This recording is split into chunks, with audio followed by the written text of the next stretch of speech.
Hi everyone, welcome to Gills Mentor online e learning platform and I hope आप सभी ठीक होंगे and अपनी प्रिपरेशन काफ़ी अच्छी तरीके से कर रहे होंगे। तो बच्चे एक बार मुझे कंफर्म कर दो that am I audible and visible properly, then we will start our today session. तो एज यू नो कि डेली 2 बजे हमारा सेशन होता है, स्पेशली जो एसएससी की जितनी भी परीक्षाएं हैं अपकमिंग डेज में जो है आने वाली हैं, उन सभी के लिए हम यहाँ पे क्या कवर कर रहे हैं, ल्यूसेंट जीके के टॉप 500 एमसीक्यू को हम कवर कर रहे हैं। तो इस सीरीज को हमने अभी लास्ट वीक ही स्टार्ट किया है। तो ड्यू टू सम रीजंस, कुछ हेल्थ इश्यूज थे, डेट इज वाई जो है 2-3 दिन क्लास नहीं ले पाई आपकी। तो अब जो है फ्रॉम नाउ ऑनवर्ड्स आपकी क्लासेस जो है ऐसे ही चलेंगी, डेली 2 बजे जो है आपकी क्लासेस जो है हुआ करेंगे। ठीक है, तो without waiting for the notification 2 बजे ज्वाइन कर लिया। राइट, सो फटाफट से आ जाओ एंड सेशन को एक बार लाइक एंड शेयर कर दो, सो डैट कि जो बाकी स्टूडेंट्स हैं एंड जो नीडी स्टूडेंट्स हैं एंड जो फीस नहीं दे सकते हैं, राइट, उनकी भी हेल्प हो जाए। तो जितने भी ग्रुप्स वगैरह हैं वहाँ पे आप शेयर कर दो, टेलीग्राम। तो जो नीडी स्टूडेंट्स हैं वो यहाँ से मतलब हेल्प ले सकते। तो without wasting much time start करते हैं हमारा जो आज का सेशन है। एंड वन मोर थिंग जो कि मैं हमेशा ही क्लास से पहले बोलती हूँ कि जैसे ही जो है मैं भी आपको क्वेश्चंस जो है वो पुट करूंगी, आपके सामने जो स्लाइड ओपन होगी, तो आपको जो है with in the 10 second answer जरूर करना है। जितने भी बच्चे देख रहे हैं यहाँ पे क्लास को, राइट, अटेंड कर रहे हैं, आपको आंसर जरूर करना है। चाहे आपको जो है उसका आंसर आता है या नहीं आता है, बट एटलीस्ट ट्राई जरूर करो। इससे क्या होगा, एक तो आपका जो है टाइम मैनेज होगा कि कितने टाइम में जो है आप आंसर कर पाते हो। दूसरा ये रहेगा कि आपका एक लॉजिक क्लियर हो जाएगा, आप अच्छे से समझ पाओगे कि जो क्वेश्चन है उसमें क्या पूछा गया है एंड किस तरह से जो है आप आंसर दे सकते हो। अगर आप जो है आपको 80% भी जो है जो आपके ऑप्शंस हैं उनके बारे में पता है, तो लॉजिक के थ्रू जो है आप थोड़ा सा आंसर कर सकते हो इस तरह के क्वेश्चन। राइट, सो करते हैं फिर start. So this is the first question. Question says that where did India get its concept of single order of the court? Right, जो सिंगल ऑर्डर है हमारे जो कोर्ट है, राइट, उनका ये जो कॉन्सेप्ट यहाँ पे जो है इन्होंने लिया है हमारे भारत ने, तो वो कहाँ से जो है इसे लिया है? गवर्नमेंट ऑफ इंडिया एक्ट 1935 से जो है लिया है, government of India act 1990, Pitt's India act of 1773 से, या फिर इनमें से कोई भी नहीं। Where did India get its concept of the single order of the court? So what could be the right answer within the 10 seconds? Answer करो।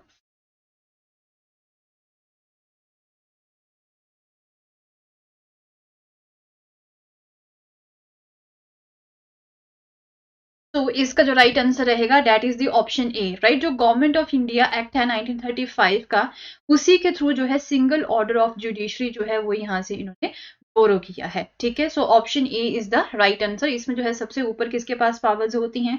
Supreme court, then यहाँ पे जो है हाई कोर्ट होता है, एंड आफ्टर दैट जो है आपके डिस्ट्रिक्ट कोर्ट्स आ जाते हैं। ठीक है, तो now the next question is, India का जो सुप्रीम कोर्ट है, राइट, उसके रिगार्डिंग जो है नीचे दी गई जो स्टेटमेंट्स हैं उनमें से कौन सी स्टेटमेंट जो है वो सही नहीं है? नॉट ट्रू के बारे में पूछा है। बहुत सारे स्टूडेंट्स जो है वो हरी में क्या करते हैं कि ट्रू समझ लेते हैं कि इनमें से जो स्टेटमेंट्स दे रखी हैं कि वो कौन सी सही है इनमें से।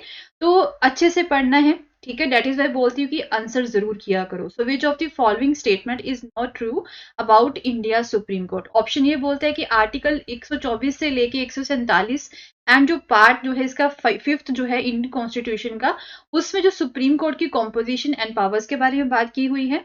एंड सुप्रीम कोर्ट को जो है 28 जनवरी 1950 में जो है इनोग्रेट किया गया था। जो फर्स्ट फीमेल सीजेआई हैं यहाँ पे वो कर्नाटक से हैं, एंड जो सुप्रीम कोर्ट के जजेस हैं उन्हें प्रेसिडेंट ऑफ इंडिया के द्वारा ही अपॉइंट किया जाता है। So what could be the right answer is, यहाँ पे कौन सी स्टेटमेंट जो है वो सुप्रीम कोर्ट के रिगार्डिंग सही नहीं है?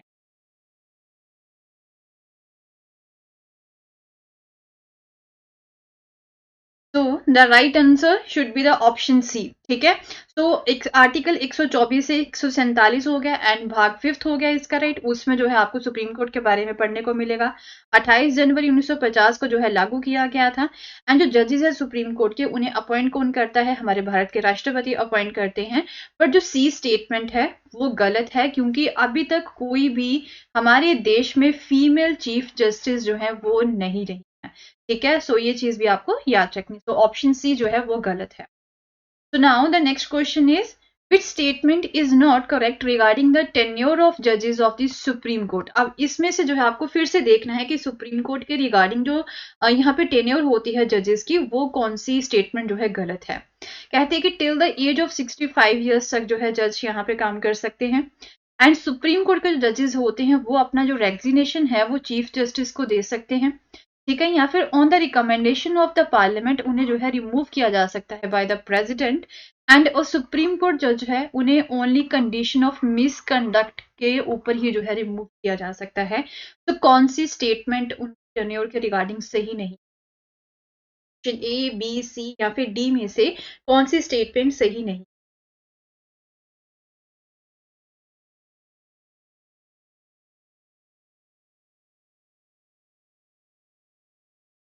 तो the right answer should be the option B, ठीक है। जो ऑप्शन बी है वो गलत है। कहते जो जजेस है सुप्रीम कोर्ट के, जब वो यहाँ पे रेजिग्नेशन लेटर देंगे चीफ जस्टिस को तभी जो है हटाया जा सकता है। This is wrong. एक जज जो है सुप्रीम कोर्ट के वो 65 ईयर्स मैक्सिमम जो है अपनी जो है ऑफिस पे रह सकते हैं। एंड पार्लियामेंट में जो है अगर पार्लियामेंट रिकमेंड करे तब जाके जो है राष्ट्रपति रिमूव कर सकते हैं। एंड मिस कंडक्ट की कंडीशन पे जो है उन्हें रिमूव किया जा सकता है, ठीक है। तो तीनों ही स्टेटमेंट सही है। तो नेक्स्ट क्वेश्चन इज, कहते हैं when fundamental duties were added in the constitution of India, जो हमारे मौलिक अधिकारों के साथ साथ मौलिक कर्तव्य की अगर हम यहाँ पे बात करें, ठीक है, तो उन्हें हमारे भारत के संविधान में कब ऐड किया गया था? 1976 में, 65, 70 या फिर 1992? When fundamental duties were added in the constitution, fundamental duties को कब ऐड किया गया था, कौन से ईयर में जो है इन्हें ऐड किया गया था?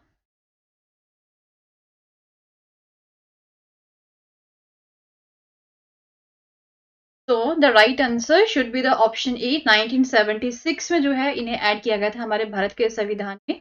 तो अगर हम बात करें तो ये भी क्वेश्चन पूछ लिया जाता है कि कितने मौलिक कर्तव्य जो है शुरू में ऐड किए गए थे। तो ओरिजिनली जो है ओनली 10 फंडामेंटल ड्यूटीज को ही ऐड किया गया था। एंड अगर हम बात करें कि 11th वन जो है उन्हें कब ऐड किया गया था, 86 अमेंडमेंट हुआ था 2002 में, तब जाके जो है 11th अमेंडमेंट सॉरी जो 11th फंडामेंटल ड्यूटी है उसे ऐड किया गया था। तो अभी कितनी फंडामेंटल ड्यूटीज हैं? 11 फंडामेंटल ड्यूटीज हैं। Okay, now the next question is, who was the first governor general of the Bengal?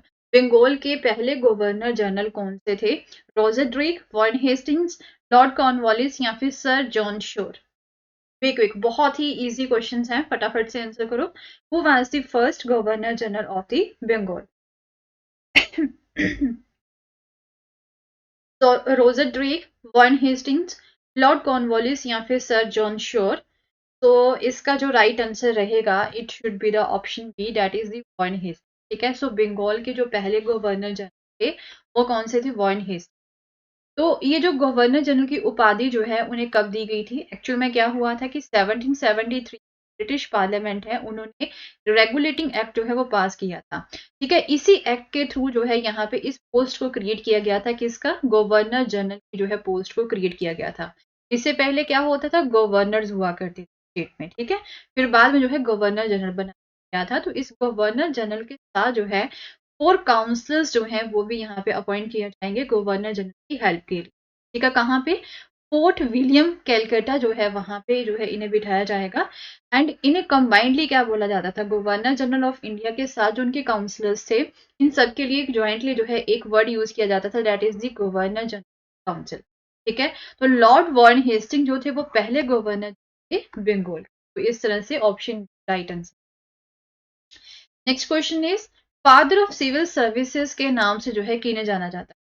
Who among the following is popularly known as a father of the civil services in India?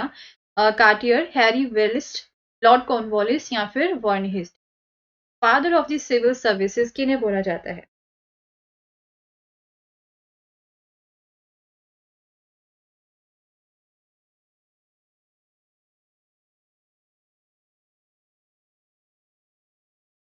तो the right answer should be the option C, that is the Lord Cornwallis. उन्होंने ही civil service की जो foundation है वो रखी थी। And जो लॉर्ड कॉर्नवालिस हैं, ठीक है, उन्होंने क्या किया था कि जो एक तरह से इसे रिफॉर्म किया था। मॉडर्नाइज किया था या फिर रेशनलाइज किया था, ठीक है। तो जो वॉरेन हेस्टिंग्स है उन्होंने फाउंडेशन रखी थी, but if we talk about the Lord Cornwallis तो उन्होंने इसे रिफॉर्म किया था, इसे काफी ज्यादा जो है मॉडर्नाइज किया था, इसका जो है मतलब रेशनलाइज जो है उन्होंने किया था, ठीक है। सो हेंस अब हम ये बोल सकते हैं कि जो चार्ल्स जो कॉर्नवालिस हैं उन्हें फादर ऑफ सिविल सर्विसेज जो है बोला जाता है। So option C is the correct answer है।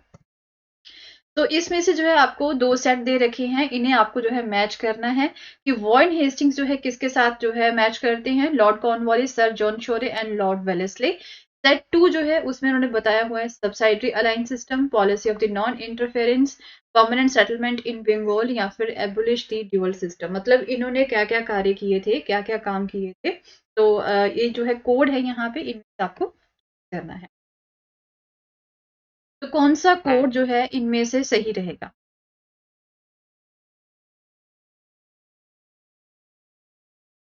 क्विक क्विक फटाफट से आंसर करो।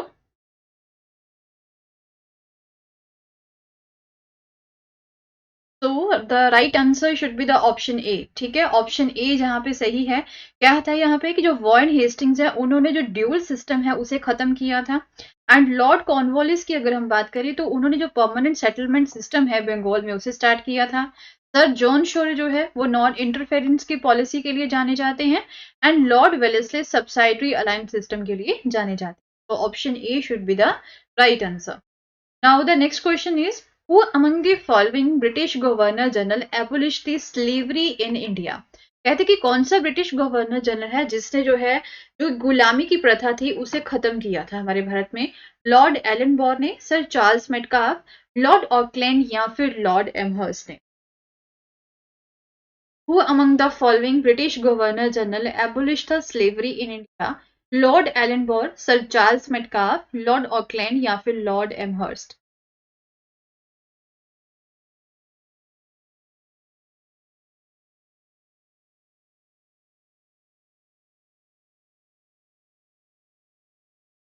So the right answer should be the option A, that is the Lord Ellenberg. Okay, so जो इंडियन स्लेवरी एक्ट है 1843 में जो है इसे पास किया गया था by the British India, east India company के अंडर जो है इसे पास किया गया था। जिसमें क्या था कि जो इकोनॉमिक ट्रांजेक्शन होती थी जो कि गुलामी के साथ जुड़ी हुई थी, स्लेवरी के साथ जुड़ी हुई थी, उसे जो है आउटलो किया था, मतलब जो है इसे गैर कानूनी जो है उन्होंने बोल दिया था। एंड लॉर्ड एलनबर्ग जो है वो पहले ब्रिटिश गवर्नर जनरल थे जिन्होंने जो है स्लेवरी की जो प्रथा है उसे खत्म किया। Now the next question is, कहते जो रियल नेम है मुगल एम्पर शाह आलम टू का, वो क्या था? शाह आलम टू जो कि मुगल बादशाह थे, उनका एक ओरिजिनल नेम जो है या फिर जो रियल नेम है वो क्या था? आलमगीर टू, अहमद शाह दुरानी, मिर्जा नजफ खान या फिर अली गो?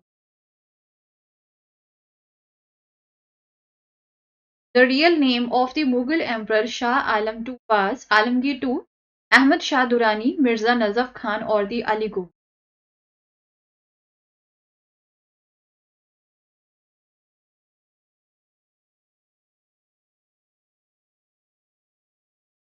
So the right answer should be the option D, that is the Ali Gohar. Okay, जो शाह आलम टू हैं जिन्होंने कब से कब तक यहाँ पे रूल किया था? 1759 से लेके 1806 के बीच में उन्होंने रूल किया था।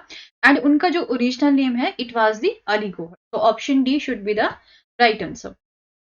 Now the next question is, who among the following are known as king makers in the Indian history? कहते कि इनमें से, निम्नलिखित में से, हम इंडियन हिस्ट्री में, हमारे भारत के इतिहास में किंग मेकर्स जो है किन्हें बोलते हैं? Sayyid brothers, Hussain brothers, Hasan family और the Tardi Beg? Who among the following are known as the kingmakers in the Indian history? Sayyid brothers, Hussain brothers, Hassan family or the Tardi Beg? Be quick.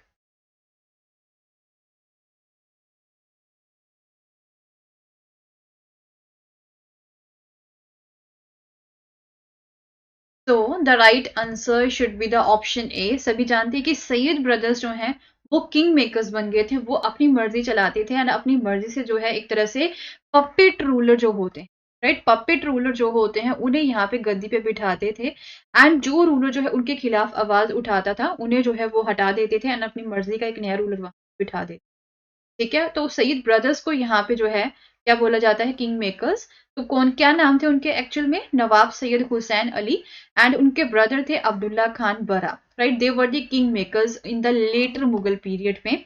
And उन्हें जो है एक तरह से एक और चीज के लिए जाना जाता है कि जो एम्परर फारूक सियार थे, जो मुगल बादशाह हैं, उनकी डेथ का जो ऑर्डर दिया था वो भी सैयद ब्रदर्स ने ही दिया था। Now the next question is which among the following rulers belong to the Mamluk dynasty. तो इनमें से कौन से रूलर्स जो है वो ममलक डायनेस्टी से बिलोंग करते हैं? अलाउद्दीन खिलजी, इब्राहिम लोदी, बलबान और दी Mohammad Ghori. Who among the following rulers belong to the Mamluk dynasty? Alauddin Khilji, Ibrahim Lodi, Balban, or the Muhammad Ghori? Be quick.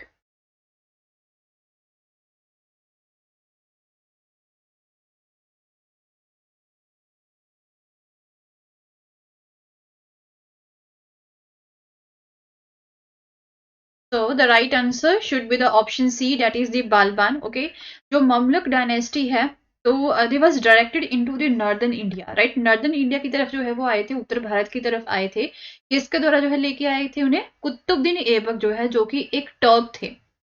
ठीक है, टर्क ममलिक जनरल थे, सेंट्रल एशिया से वो बिलोंग करते थे। तो वहां से जो है उन्होंने भारत में जो है वो आए थे। एंड जो बालबान है वो भी जो है ममलक डायनेस्टी से ही बिलोंग करते थे, और we can say the slave dynasty. ठीक है, जो स्लेव डायनेस्टी थी अंडर द दिल्ली सल्तनत, राइट, उन्हें ममलक डायनेस्टी भी बोला जाता है। नाउ थोड़े से क्वेश्चन अभी जो है कंप्यूटर्स में से देख लेते हैं। ठीक है, कंप्यूटर्स की जो बेसिक नॉलेज है उसमें से देख लेते हैं। सबसे पहला क्वेश्चन है विच of the following comprise the input devices. इनमें से कौन सा इनपुट डिवाइस है? कीबोर्ड, माउस, बोथ 1 एंड 2, या फिर ओनली 1?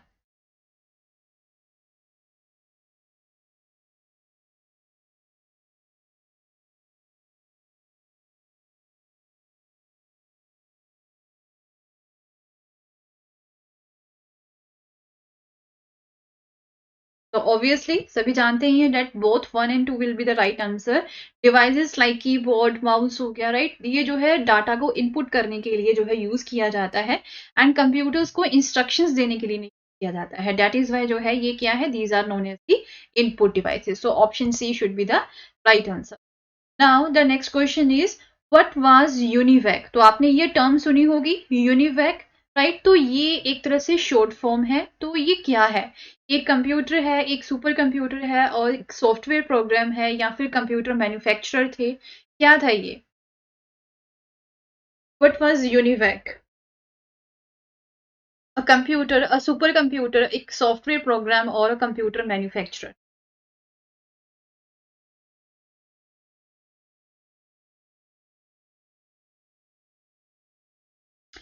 तो इसका जो राइट आंसर रहेगा that is the option A.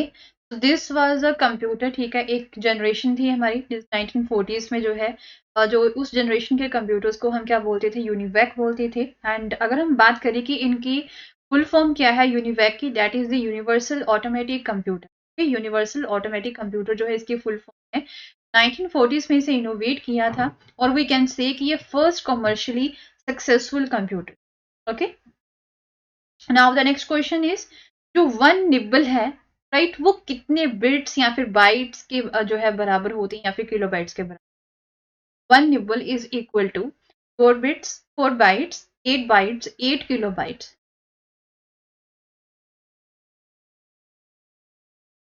One nibble is equal to 4 bits, 4 bytes, 8 bytes, और दी 8 किलोबाइट्स।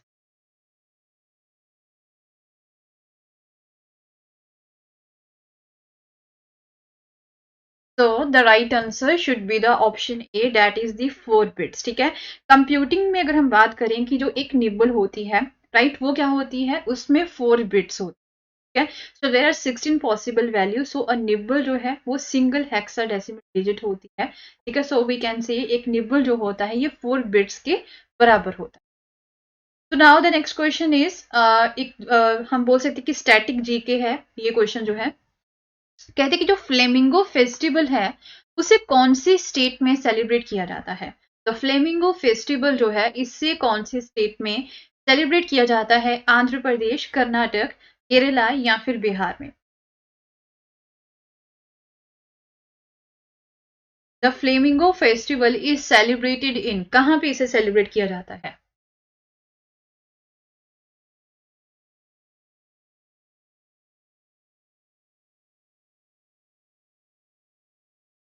तो इसका जो राइट आंसर रहेगा that is the option A. Andhra Pradesh में जो है एनुअली फ्लेमिंगो फेस्टिवल जो है वो यहाँ पे सेलिब्रेट किया जाता है नियर द पुलिकेट लेक। यहाँ पे बर्ड सेंचुरी है, ठीक है, नेल्लोर डिस्ट्रिक्ट जो है आंध्र प्रदेश का वहां पे।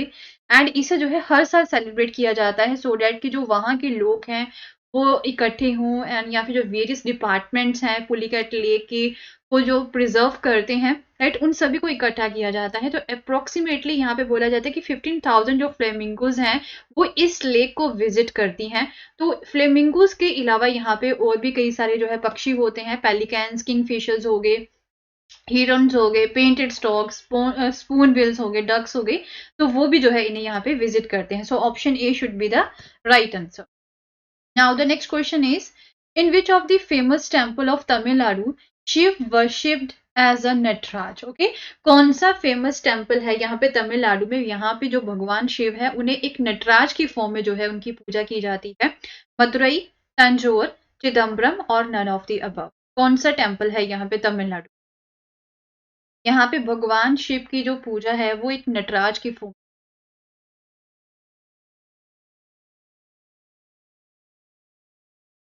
तो इसका जो राइट आंसर रहेगा that should be the Chidambaram temple, option C. Okay, Chidambaram temple जो है तमिलनाडु में, वहां पे जो भगवान शिव है उनकी पूजा जो है नटराज के तौर पे जो है की जाती है, इस फॉर्म में की जाती है जो कि एक डांसिंग फॉर्म होती है भगवान शिव, ठीक है। एंड जैसे तो वो तांडव परफॉर्म करते हैं ना, तो वही जो उनकी पिक्चर है उसे हम क्या बोलते हैं, they are known as the Nataraja, ठीक है। So it is in the Tamil Nadu, Tamil Nadu में है।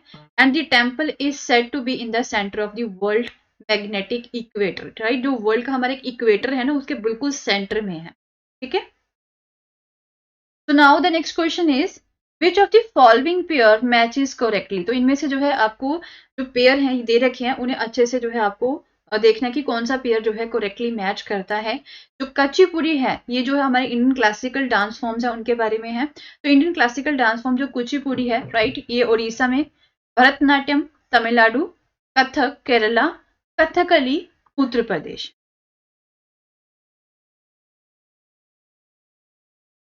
तो कौन सा पेयर जो है वो करेक्टली मैच कर रहा है?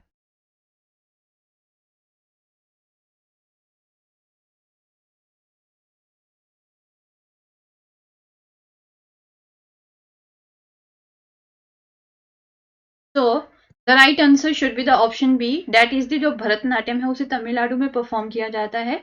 मेजर डांस फॉर्म है हमारे इंडियन क्लासिकल डांसेस का, ठीक है, जो कि तमिलनाडु में जो है ये एक तरह से ओरिजिनेट हुआ था।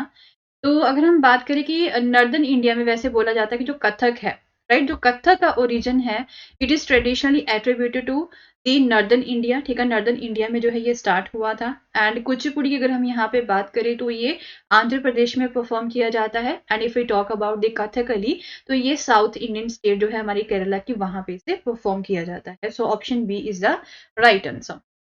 Now the next question is, Maharishi Vyasa जो हैं वो किस फिलॉसफी के कंपोजर हैं? Maharshi Vyas is the composer of which philosophy? Mimamsa, Vedanta, yoga और दी न्याय।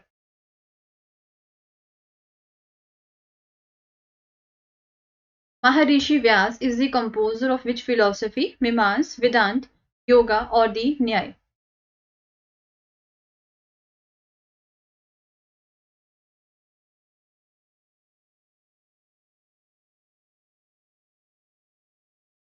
So the right answer should be the option B, that is the Vedanta. Okay, Maharishi Vyasa जो है वो वेदांत के कंपोजर हैं। वेदांत का मतलब क्या है कि जो वेद, हमारे जो वेद हैं, जो चार वेद हैं उनके जो क्या प्रिंसिपल्स होते हैं, क्या सिद्धांत होते हैं ना, उन्हें यहाँ पे इन्होंने मतलब कंपोज किया हुआ है महर्षि व्यास ने, ठीक है। तो ब्रह्म सूत्र जो है वो भी इनके द्वारा ही कंपोज किया गया है बाय द महर्षि व्यास। तो ये ओरिजिनल टेक्स्ट है ऑफ दिस फिलोसफी, ठीक है। तो इस फिलॉसफी को हम उत्तर मीमांसवी बोलते हैं। Now the next question is, which is the longest national highway in India? तो हमारे इंडिया का, हमारे भारत का सबसे लॉन्गेस्ट नेशनल हाईवे कौन सा है इनमें से? National highway 44, national highway 1, national highway 2, national highway 10। Which is the longest national highway in India?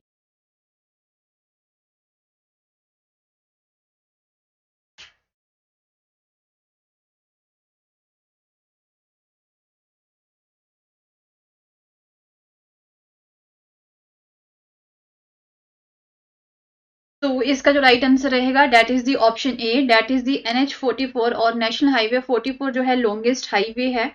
ये श्रीनगर जो है जम्मू एंड कश्मीर से स्टार्ट होता है एंड कहाँ पे खत्म होता है, कन्याकुमारी में जो है ये खत्म होता है। और वी कैन से नॉर्थ से स्टार्ट होता है एंड साउथ में जाके ये खत्म होता है। टोटल लेंथ इसकी क्या है, 3745 किलोमीटर जो है इसकी टोटल लेंथ बनती है। So option A is the right answer. Now the next question is, कहते हैं कि कौन सा जो रॉक सिस्टम है हमारे भारत का, जिससे हम बोल सकते हैं कि उस वो जो है एक तरह से जो मिनरल्स होते हैं ना उनका एक स्टोर हाउस है। Which among the following rock system in India is also known as the store house of the minerals. Option A is the icon rock system, Dharwar rock system, the Cuddapah rock जो है system है, या फिर जो विंध्या ये जो पहाड़ियां हैं वो जो रॉक सिस्टम, कौन से रॉक सिस्टम को हम मिनरल्स का स्टोर हाउस बोलते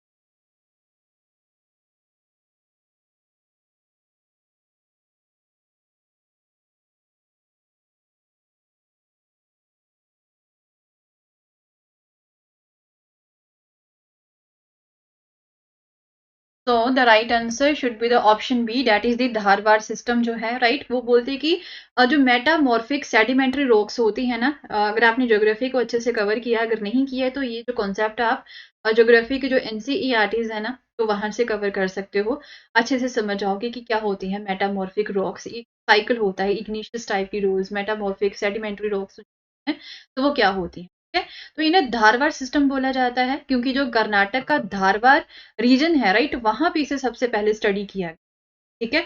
एंड ये अरावलीज में भी पाई जाती हैं, तमिलनाडु में भी, छोटा नागपुर प्लेट्यू में भी पाई जाती है, दिल्ली एंड हिमालयन रीजन जो है इसे पाया जाता है, ठीक है। सो इन सब में से जो छोटा नागपुर प्लेट्यू वाली जो धारवाड़ सिस्टम है उसे जो है मेन जो है स्टोर हाउस बोला जाता है का, जिसमें हमें डिफरेंट तरह के मिनरल्स देखने को मिलते हैं, माइका, बॉक्साइट, कॉपर, आयरन और इस तरह के जो है और भी काफी सारे मिनरल्स आप वहां पे दिख सकते हैं। तो that's all for the day, आज के लिए बस इतना ही। एंड आई होप आपको सेशन अच्छा लगा होगा, एंड अगर आपको सेशन अच्छा लगा देन प्लीज सेशन को सभी लाइक एंड शेयर जरूर करना, राइट, अपने फ्रेंड्स तक पहुंचा दो। एंड अगर आपका कोई भी सजेशन है, कुछ भी आप चाहते हो तो आप मुझे कमेंट सेक्शन में जरूर बताना आप क्या चाहते हो और कौन से जो है नई सीरीज जो है आप यहाँ पे पढ़ना चाहते हो, किस चीज की जो है आपको हेल्प की है।